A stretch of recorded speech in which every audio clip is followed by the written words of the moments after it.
Hola, soy Ana y hoy voy a presentar el tema de la crisis del antiguo régimen de la historia de España. Este tema se divide en 4 partes: el reinado de Carlos IV, la guerra de la independencia, la primera revolución liberal y las Cortes de Cádiz. Este vídeo está creado por una representación casera de los hechos. Primero voy a presentar cómo es debido a los personajes principales para que quede claro durante la historia. Por parte de la familia real tenemos aquí a Carlos IV, a la reina María Luisa y a su hijo Fernando VII. Dentro de los franceses, los grandes protagonistas son los hermanos Napoleón y José Bonaparte. También tenemos a Godoy, a Floridablanca, a Murat y distintos políticos más. Bueno, vamos a empezar. Como introducción diré que a finales del siglo XVIII la monarquía absoluta mantenía, tras años de política reformista, intactos los modelos económicos y sociales denunciados por los ilustrados. A lo largo de 2 décadas la crisis se agudizó en todos los ámbitos. En política internacional se producen 3 acontecimientos que cambiaron la historia contemporánea universal: la Revolución Francesa, el Imperio Napoleónico y la Restauración. Los 3 hitos de la historia influirían en España, que entre finales del siglo XVIII y principios del siglo XIX vivió la crisis del antiguo régimen, con la guerra de la independencia, la primera revolución liberal burguesa, la restauración absolutista de Fernando VII y la emancipación de las colonias americanas. Primero voy a explicar el reinado de Carlos IV. Carlos IV accedió al trono en 1788. Sus primeras decisiones mostraron propósitos reformistas, designando como primer ministro al conde de Floridablanca. Si bien la Revolución Francesa obligó a mantener una posición hostil frente a Francia, creando un verdadero cordón sanitario en los Pirineos, tratando de evitar la posible expansión de la idea revolucionaria. En 1792, Manuel Godoy accede al cargo de primer ministro. Inicia una política reformista, pero tras la muerte de Luis XVI y su esposa María Antonieta en la guillotina, España le declara la guerra a la Convención Francesa en 1793, aliándose a las potencias europeas. Los fracasos del ejército español evidenciaron la crisis del modelo absolutista, y el rey forzado negocia la Paz de Basilea en 1795 y en recompensa Godoy recibe el título de Príncipe de la Paz. En 1796, Godoy firma con Francia el Tratado de San Ildefonso, una especie de reproducción de los pactos de familia. Desde 1796 hasta 1808, Godoy se convierte en un vasallo de Francia, a lo que España presta ayuda con hombres, barcos y dinero en sus guerras contra Gran Bretaña. Las consecuencias fueron nefastas para nuestro país, ya que Godoy emprendió una guerra contra Portugal, llamada la Guerra de las Naranjas, sirviendo a los intereses de Napoleón, y en 1805 el almirante inglés Nelson destruyó la flota hispano-francesa en la batalla de Trafalgar. Tras esta derrota, el programa político de Napoleón pasaba por la creación de un gran imperio subordinado a las monarquías absolutas a sus intereses. Se propone además impedir el comercio con Gran Bretaña. Esto se llama el bloque continental. Ahora voy a explicar la Guerra de la Independencia. Tiene su origen el 27 de octubre de 1807 con la firma del Tratado de Fontainebleau entre España y Francia. Este acuerdo permitía el paso de las tropas francesas por España para conquistar Portugal. Napoleón Bonaparte había sido coronado emperador francés en 1804, Carlos IV reinaba en España y su esposa María Luisa junto con Godoy se encargaban de la política. Este no era muy querido porque, aparte de gobernar, se decía que era amante de la reina. Los reyes tenían un hijo, Fernando, que parecía la mejor opción para suceder a su padre y alejar al interesado político. Godoy era un gran defensor del Tratado de Fontainebleau, ya que, una vez invadido Portugal, se dividiría el país en 3 zonas, y una de ellas dedicada para su familia, llamada el Principado de los Algarbes. Pero las intenciones de Napoleón era conquistar España aprovechando la presencia de sus tropas allí. La familia real, aconsejada por Godoy, decidió marcharse a Aranjuez en marzo de 1808 para preparar un posible exilio a las colonias americanas, pero el pueblo no se dejó engañar y se produjo el motín de Aranjuez, una gran revuelta el 17 de marzo de 1808. Este motín perseguía la destitución de Godoy y la abdicación de Carlos IV sobre su hijo Fernando, que se convierte en Fernando VII. Pero en mayo de 1808, Napoleón obligó a Fernando a abdicar sobre su padre Carlos IV. Y este, a su vez, en Napoleón, que nombró a su hermano José I Bonaparte como rey de España. A esto se le conoce como las abdicaciones de Bayona. Como consecuencia, se produce una división política entre 2 grupos sociales: Los afrancesados, que seguían a José Bonaparte como rey y tenían unas ideas liberales, y por otra parte los patriotas, que no estaban a favor de la ocupación francesa ni de José I Bonaparte, caracterizados por su exaltación de la patria y el nacionalismo, es decir, que al contrario de los afrancesados, estos querían a Fernando VII como el rey. El 2 de mayo de 1808 estalla la guerra. Se produce un levantamiento en Madrid contra la ocupación de los franceses en España.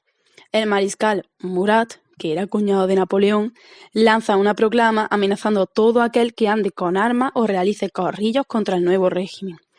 Un día más tarde se produce una dura represión por parte de las tropas francesas, llamados los fusilamientos del 3 de mayo, los cuales fueron reflejados en los grabados de Francisco Goya, llamados los desastres de la guerra.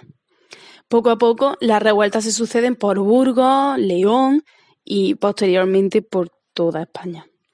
El pueblo no se queda quieto y surgen juntas locales para hacer frente a los franceses. Más adelante se crean las juntas provinciales y la Junta Suprema Central, que empezó a organizar ataques contra los franceses y a dar instrucciones claras a los ciudadanos. Entramos en la primera fase de la guerra. De mayo a noviembre de 1808, la Gran Armée, liderada por Napoleón, intenta la sumisión de toda la península y tiene su primera derrota en la batalla de Bailén. Los franceses se verán obligados a replegarse hacia los Pirineos. Napoleón llega a Bayona el 2 de noviembre de 1808 y se ve obligado a reagrupar y reorganizar sus tropas en dos ejércitos para tomar España y Portugal. Napoleón entra en cólera por el fracaso y la muerte de sus tropas en Zaragoza. Esto se puede ver en la carta donde habla con su cuñado Murat. Entramos en la segunda fase de la guerra, que es desde 1808 hasta 1811. Y aquí empieza la dominación francesa. Las batallas de Talavera y Ocaña provocaron la derrota del ejército hispano-inglés. Napoleón empieza ya a conquistar España y la Junta Suprema Central se repliega primero a Sevilla y después a Cádiz. A partir de 1812 empieza la tercera fase. Se produce el fin de la dominación francesa. En el 22 de julio de 1812 tiene lugar al sur de Salamanca la batalla de Arapiles, donde Napoleón sufre una gran derrota que anunció el fin de su hegemonía en Europa. El ejército británico, portugués y español, apoyados por la guerrilla, consiguen retirar al ejército francés. En 1813 se firma el Tratado de Valenciennes, que pone fin a la guerra y permitirá la vuelta de Fernando VII al trono en 1812. Dentro de las revoluciones liberales tenemos la primera revolución liberal, que fue cuando José I Bonaparte trató de introducir los logros de la Revolución Francesa. Por ello llega a nuestro país con el Estatuto de Bayona, que es una carta otorgada que establecía unas cortes elegidas por un sufragio muy restringido, la confesionalidad del Estado, derechos como la inviolabilidad del domicilio, etc. Además, suprimió la Inquisición y las aduanas interiores, creó centros de enseñanza, adoptó el Código Civil Napoleónico, etc.